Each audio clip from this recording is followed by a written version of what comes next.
भोजन हो,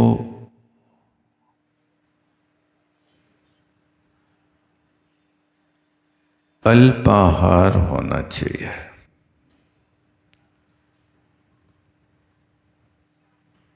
तृष्णावश अधिक मात्रा में सेवन कर लेते हैं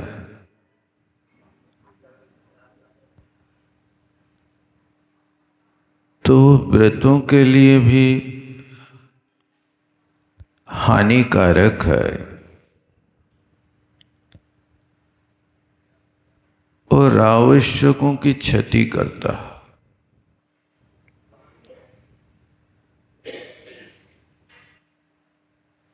कुछ ऐसा भोजन होता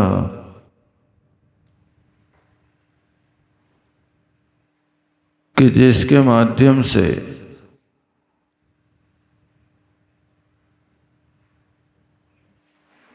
मन आवश्यकों को करने को तैयार नहीं होता।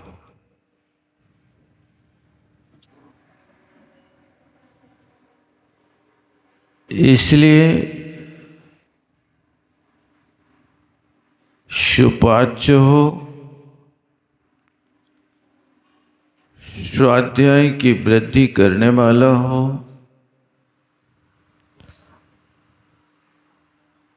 सेवा भाव से युक्त हो, आहार किया है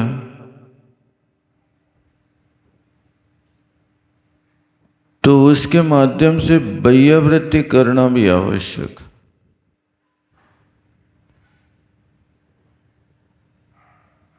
मूलाचार में साधुओं को आहार करने के लिए 6 कारण कहे। उन 6 कारणों में एक कारण ये भी है, गिलान, शैक्ष, इन साधुओं की प्रमुखता से बाह्यवृत्ति करना। गिलान का अर्थ होता है जो रोगाक्रांत साधु, और शैक्ष का अर्थ होता है जो शिक्षा ग्रहण करने वाले हैं।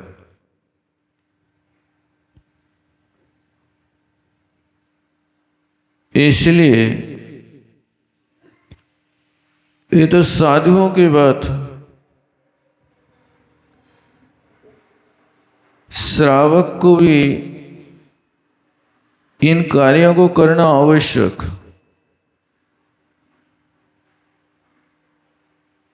ऐसा भोजन करें कि जिस भोजन के माध्यम से सेवा भाव भी उसके अंदर बना रहे।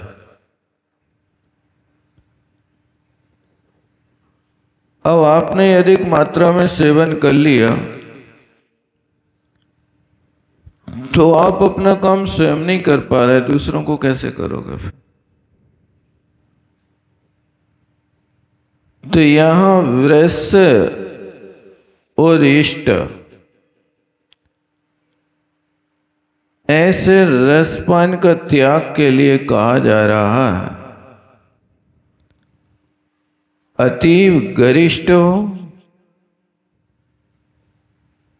और बहुत इष्ट हो, ये दोनों चीजें चतुर्थ व्रत की विघातक।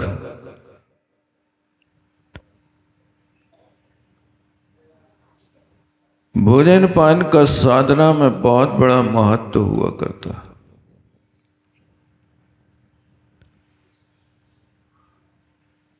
यदि भोजन पान का ज्ञान नहीं है साधक को तो वो अपनी साधना नहीं कर पाएगा।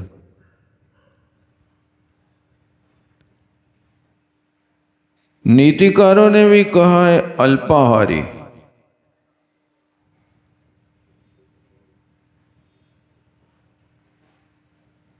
और मूलाचार में भी कहा है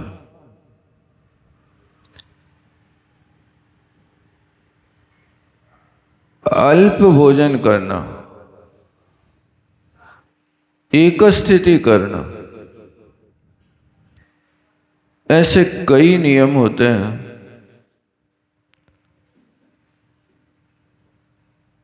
उसी साधना के लिए 6 प्रकार के बहिरंग तप हैं। उन बहिरंग तपों में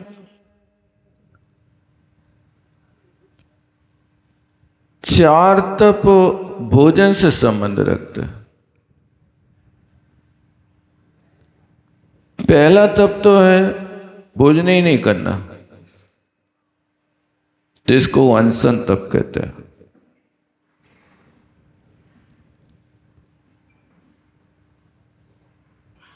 कई लोग रूठ जाने पर भोजन छोड़ देते हैं। यदि आप कसाय में भोजन का त्याग करते हो ना, तो ये पाप कर्म का बंध का कारण है। और बुद्धिपूर्वक विशुद्ध परिणामों से संकल्प करके आहार का त्याग करते हो, तो ये अनशन नाम का तप है।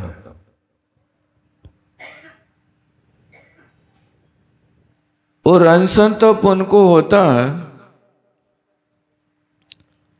जो आहार छोड़ने के पहले कुछ और नियम का पालन करते हैं।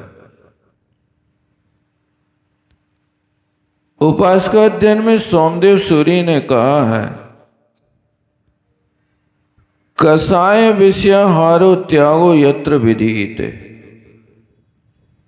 उपवासम सविज्ञेयः शेषम लंघन कम विदु। आहार छोड़ने के पहले कषाय का त्याग करना, नहीं तो लोग कहने लगते हैं भूखा आदमी शेर बराबर है। भूखे से पंगा नहीं लेना, नहीं तो पता नहीं क्या अनिष्ट हो जाए। अब तुम उपास तप करो, और परिवार के लोग थर थर कांपे के आज ये उपवासे हैं, हाथ जोड़े खड़े रहियो इनके सामने, पता नहीं तो कौन कौन निकल जाए।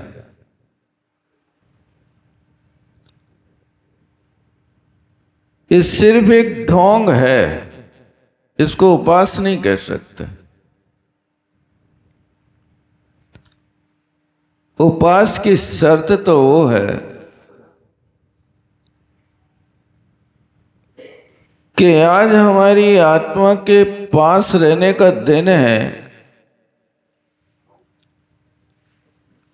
अब आज के दिन हमारे साथ कोई कितना भी अत्याचार करे,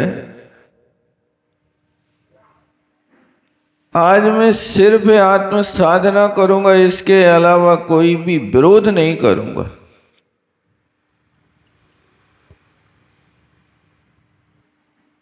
तो सबसे पहले कसाय का त्याग होता है उपास के दिन। ना क्रोध करेंगे, ना दुकानदारी चलाएंगे। दुकानदारी कसाय के उदय में ही तो चलाई जाती है। बीतरागी लोग थोड़ी दुकान चलाते हैं।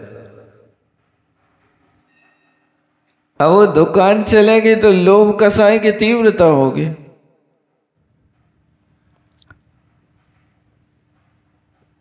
कई लोग उपवास के दिन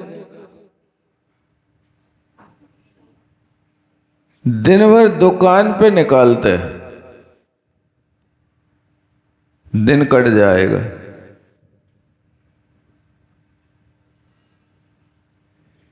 उपवास करना दिन काटने का लक्ष्य है कि कर्म काटने का लक्ष्य? अब जैसे तैसे दिन कट गया तो रात काटना और कठिन। अभ्यास करो, जितना श्रेष्ठ अभ्यास करोगे उतना अच्छा फल मिलेगा।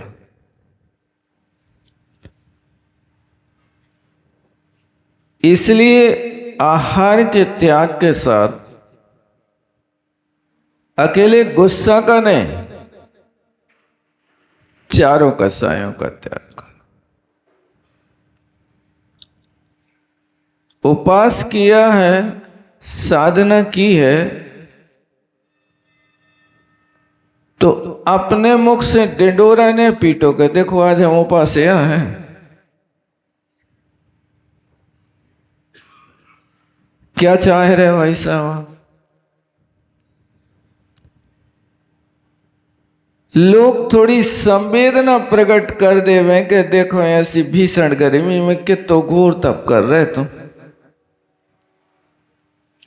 ऐसा यदि कोई कह देवे तो समझो कि हमारे उपास का पूरा फल हमारे सामने आ गया।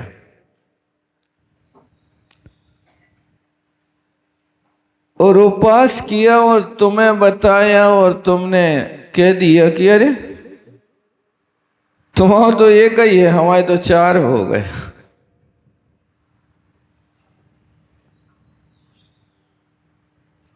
तो मन में कुछ और अलग भाव पैदा हो जाता है। इसलिए कोशिश करो कि आप क्या कर रहे हो। गुरु और प्रभु के सामने प्रतिज्ञा कर लो कि भगवान आज हम उपास करना चाहते हैं।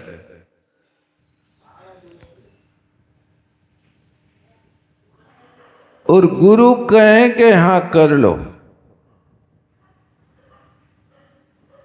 तो बड़ी शांति के साथ फिर कायु से करके संकल्प करना। ये उपासकरण करने की प्रतिज्ञा विधि है।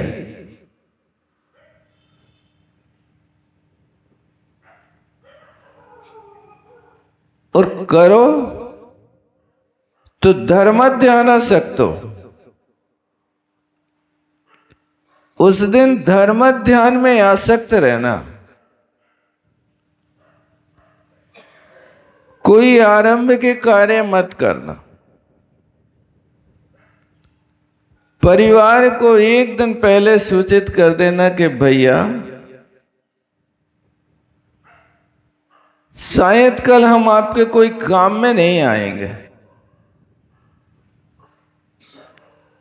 मैं तो आज सिर्फ परमात्मा की आराधना करूंगा।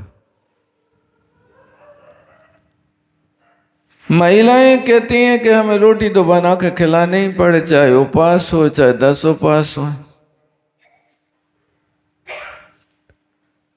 अपने पार्टनर को इस तरह से समझा के रखो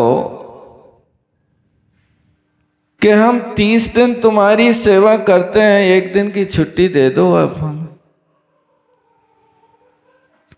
आप अपने हाथ से बना के खा लीजिए कल। और यदि वो सहमत ना होवे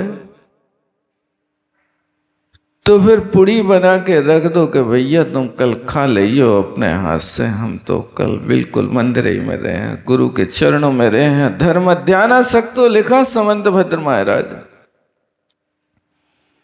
जब हमें स्वयं नहीं खाने तो हम तुम्हें क्या खिले। तो ये सबसे पहले कसाय का त्याग करना, और फिर दूसरे नंबर पर विषय का त्याग करना।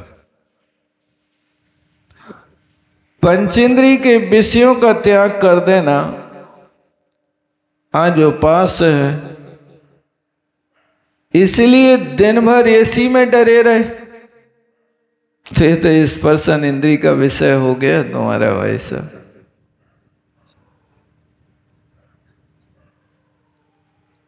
विषय का तो त्याग करना था ना। जैसा प्रकृति है उस प्रकृति में जीने की कोशिश करते।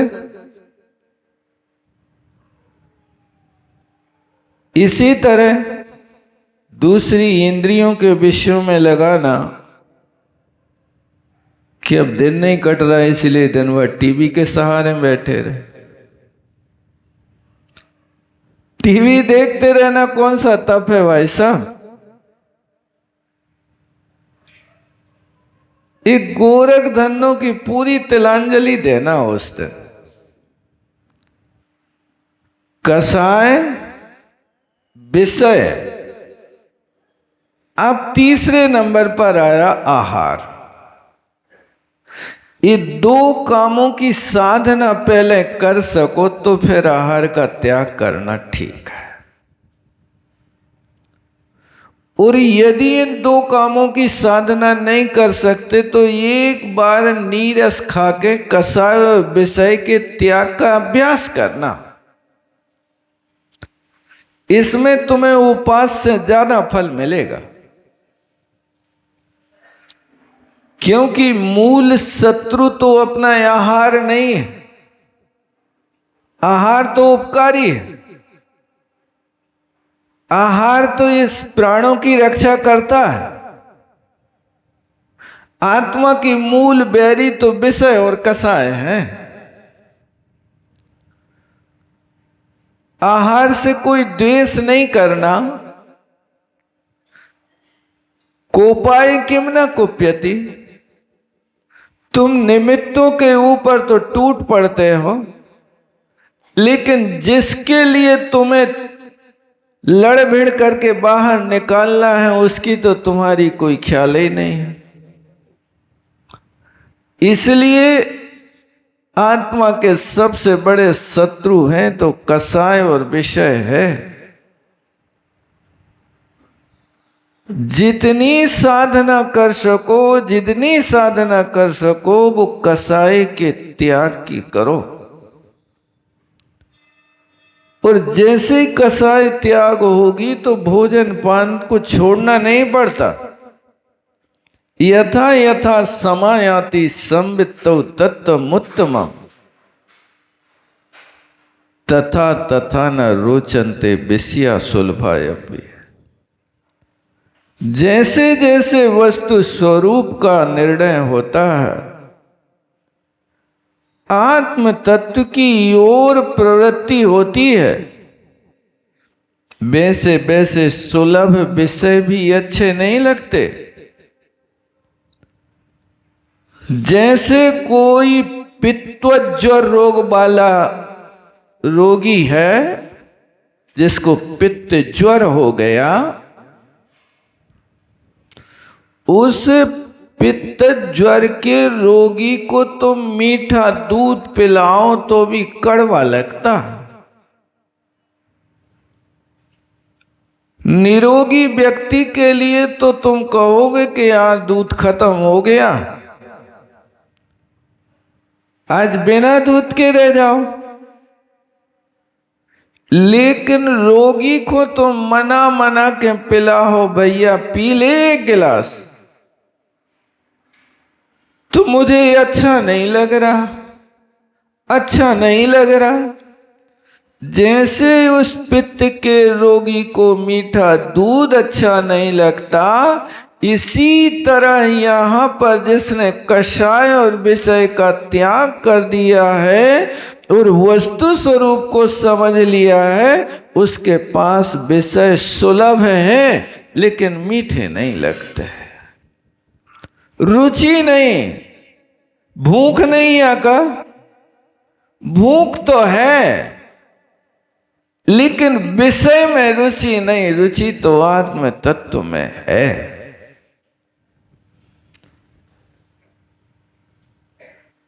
इनसे थोड़ा सा अपन विषय कषाय से परहेज करें। आहार ले रहे हो तो मूलाचार में लिखा कल्लम कल्लम भुंजित। अरे तो रोज खाओ, कोई बाधा नहीं। नहीं आहार त्याग कर पा रहे तो कोई बात नहीं, लेकिन जो त्यागने योग वस्तु है उसको तो त्याग करो। तो यही तुम्हारी साधना में बहुत बड़ा सफल प्रयोग है। इसलिए कोशिश करना, मूल में भूल नहीं करना।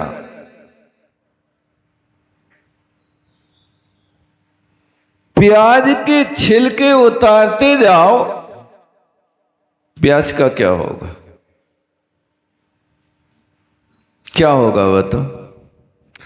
इसी तरह तुम किसी के दोष देखते जाओ, दोषी का क्या होगा? दोषी के दोष देखने से क्या वो निर्दोषी हो सकता है? दोषी के दोष किसी कहने से क्या वो निर्दोषी हो सकता है? निर्दोषी तो तब होगा जब वो स्वयं अपनी बुद्धि पूर्वक त्याग करेगा। और उसके दोष यदि तुम देख रहे हो, दूसरों से कह रहे हो, तो तुम अपना पुण्य छीन जरूर कर रहे हो। आप अपना सम्यक दर्शन में दीमक लगा रहे जानबूझकर, क्योंकि दूसरों के दोष को देखने से सम्यक दर्शन के गिरने के चांस रहते हैं। इसलिए देखो दोष, खूब देखो, लेकिन अपने देखो, अपनी ओर दृष्टिपात करो कि मैं कैसा पापी हूं, दुरात्मा हूं, मैं इन दोषों से छुटकारा नहीं पा रहा। अपने दोष देख करके दोषों का त्याग करना तप है। वो दूसरों के दोषों को देख करके किसी को कहना तप की विराधना है। आप तप कर रहे कि तप की विराधना कर रहे? देख लो, बातें तो स्पष्ट है। इसलिए वृश्चिष्ट रस का त्याग उपवास से भी बड़ा है, बहुत बड़ी साधना है। बस बुद्धिपूर्वक उसी वस्तु को लेना। क्या लेना? शरीर टूटे ना और साधना छूटे ना। एक क्रम बनाना सीख लो। शरीर को तोड़ के मत बैठ जाना, नहीं तो असंयम में चले जाओगे।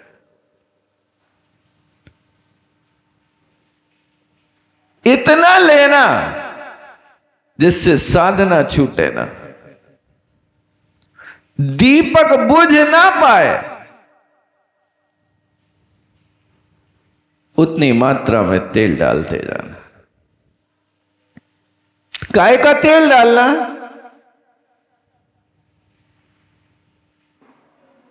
दीपक कैसे जलता है?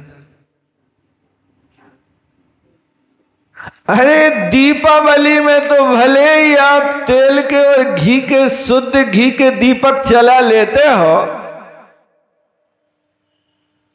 लेकिन घर के अंधेरा को दूर करने के लिए तो लोग मिट्टी को तेल जलाते। घर के अंधेरा को दूर करने के लिए किसने आज तक घी के दीपक जलाए? बता तो दो हमें।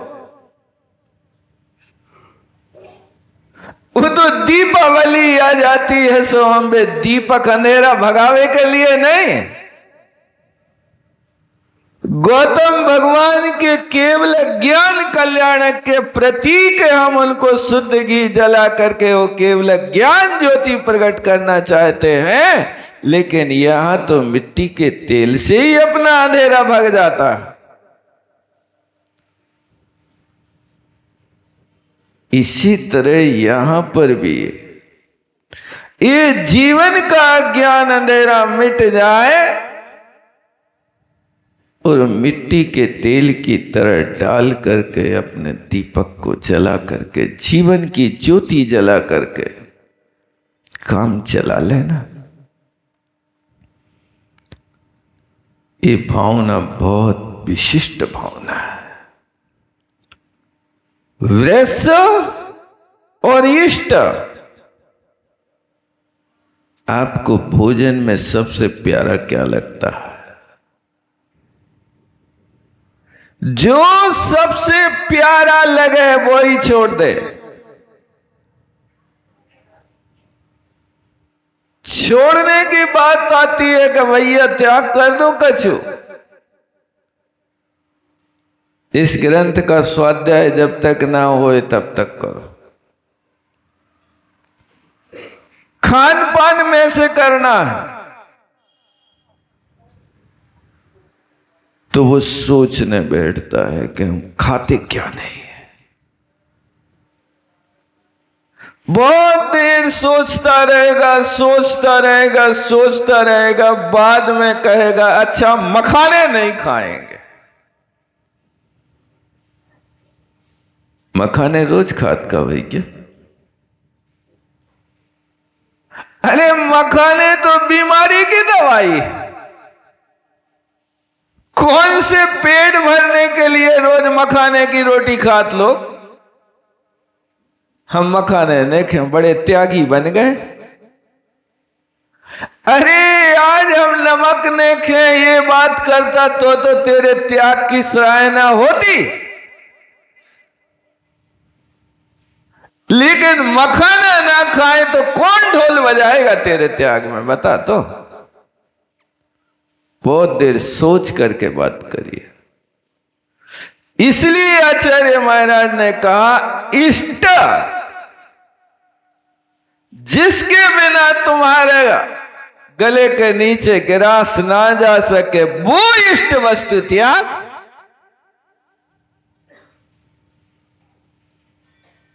कुछ लोगों को नमक इष्ट है तो कुछ लोगों को मिर्ची इष्ट है, कुछ लोगों को पापड़ इष्ट है। जितनी रोटी उतने पापड़। कितनी रोटी भाई साहब? 10 रोटी तो 10 पापड़। एक रोटी पे एक पापड़ का हिसाब है। बहुत अच्छा, इसी को छोड़ दे। अब पापड़ छोड़ दें तो खींचला खा सकत।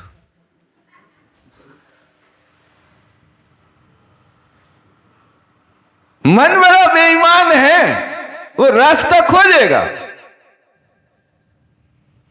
पापड़ छोड़े तो खींचला तो खा सकते हैं, शक्कर छोड़े तो गुड़ खा सकते हैं, अचार छोड़े तो नींबू को खा सकते हैं। ये मन दूसरा रास्ता खोजता है और फिर वो रास्ता निकाल लेता। ठीक ठीक ठीक, चलो पापड़ खींच लाने के। खाकड़ा तो खा सकते हैं, अब हम खाकड़ी में खार मिला के खाएं। क्यों भाई? ठीक है ना, पापड़ थोड़ी खा रहे, हम खाकड़ा खा रहे हैं। एक महानुभाव ने भाई सब दूध छोड़ दिया, लेकिन दूध में हल्दी डाल दो, गुड़ डाल दो, काली मिर्च डाल दो, सौंठ डाल दो और काका डाल दो, तो वो ले लेते। ये दूध नहीं है, वो काली है। कौन कहता दूध? दूध तो सफेद होता है दोस्त, पीली हो गई। ठीक है, ये जनवाणी से कह रहे कि जिनवाणी से कह रहे? ऐसे कई रास्ते बाईपास निकल जाते हैं।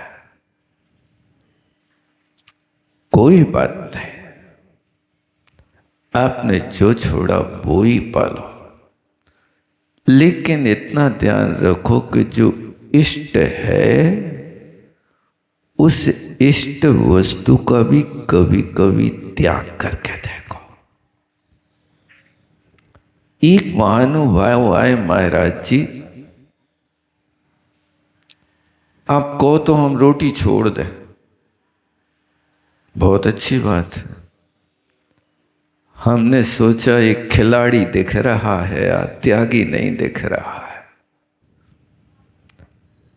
हमें तो नियम दे दो कि बासी पूड़ी और उड़द की दाल हम जिंदगी भर खाएं, कुछ नहीं खाए। बासी पूड़ी और उड़द की दाल, ये इतने पावरफुल होते हैं जैसे काजू की रोटी पावरफुल होती है। इनमें इतनी शक्ति होती है। और बे महानुभाव जेई खाते रोज, और बड़ी आकर के बातें कह रहे थे कि हम तो रोटी छोड़ दें। जब रोटी खाते ही नहीं तो क्या छोड़ दे? बात तो ये है कि बासी पूड़ी और उड़द की दाल छोड़ो, तब तो हम साने कि तुम इष्ट रस का त्याग करने के लिए लालाए था। महाराज वो तो नहीं छोड़ पाए, चाहे मर जाए। ठीक है, नहीं छोड़ो। भगवान की आज्ञा का पालन तो नहीं हुआ भाई साहब। भगवान की आज्ञा तो ये है कि इष्ट का त्याग, उसे इष्ट वस्तु माने जो तुम्हारी आदत में आ गया, जिसके बिना अब नहीं रह पा रहे। तो ये भावना चौथे व्रत की और चौथे नंबर की, व्रत चौथा है ना ब्रह्मचर्य, और भावना भी कौन सी है? चौथे नंबर की। पहली भावना कानों पे ताला डालना, राग वर्धक बातें नहीं सुनना। दूसरी भावना आंखों से सबसे ज्यादा पाप होता, इसलिए प्रकृति ने आंखों के सामने शटर बनाए भाई साहब। शटर है कि नहीं? सबकी आंखों पे पलक। पलक क्या है? शटर। जैसे आपकी दुकान बंद है लेकिन शटर तो आधो खुलो ही रहता। उस शटर की नासाग्र दृष्टि रहती ना, ग्राहक खड़े खड़े नहीं आ सकता दुकान के भीतर, लेकिन झुक के तो आ ही सकता है। इतनो शटर तो अपनों भी गिरा के रखो भाई साहब, आंखों को नहीं देख सकते। दुकान बंद रहती ना आपकी, तो बंद दुकान को भी आप लोग मान लेते कि आधो शटर गिरा दो तो दुकान बंद है, वो पूरा शटर खोल गो तो दुकान खुली है। तो जब आधे शटर में दुकान बंद मान लेते हो तो आप अपनी आंखों को भी तो आधो शटर गिरा के देखो। आधो शटर गिर जाएगा तो मालूम क्या दिखेगा? सिर्फ आपको आपकी नाक दिखा है और कोई दुनिया के घे नहीं दिखेंगे। यही तो भगवान ने कहा कि आप शटर उठाओ नहीं, कोशिश मत करो। आप तो बस नासाग्र दृष्टि ना कर सको तो ऐसी दृष्टि करो कि जैसी दृष्टि आप जब पुस्तक पढ़ते ना, तो पुस्तक नीचे पलक झपका के करते हो कि उठा के करते हो? पुस्तक तो जब भी पढ़ी जाती, जब निम्न दृष्टि से पढ़ी जाती, ऊंची दृष्टि से तो पुस्तक नहीं पढ़ सकते हो। इस निरीक्षण की बात दूसरी भावना कही और तीसरी भावना कही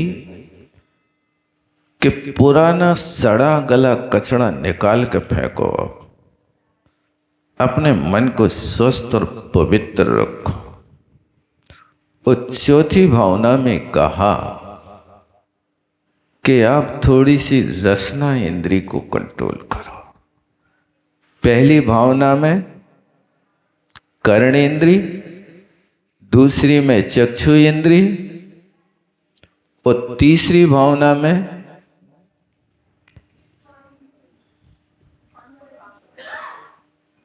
पूर्वरतानु स्मरण, ये मन को बस में। और चौथी भावना रचना को वश में कर। अब पांचवी भावना में और किसको वश में करना है उसको अपन देखेंगे, समय हो रहा है। बोलो आचार्य गुरुवर विद्यासागर जी महामुनि महाराज की। जावाणी के ज्ञान से सूझे लो कालो, श्रोवाणी मस्तक धरूं सदा दे थोंदो। हे जिनवाणी भारती तो जपो नरै, जो तेरो शरणांग है सो पावे सुख। देव भजो अरहंत को गुरु से हो निर्गन, दया धर्म पालो सदा यही हो।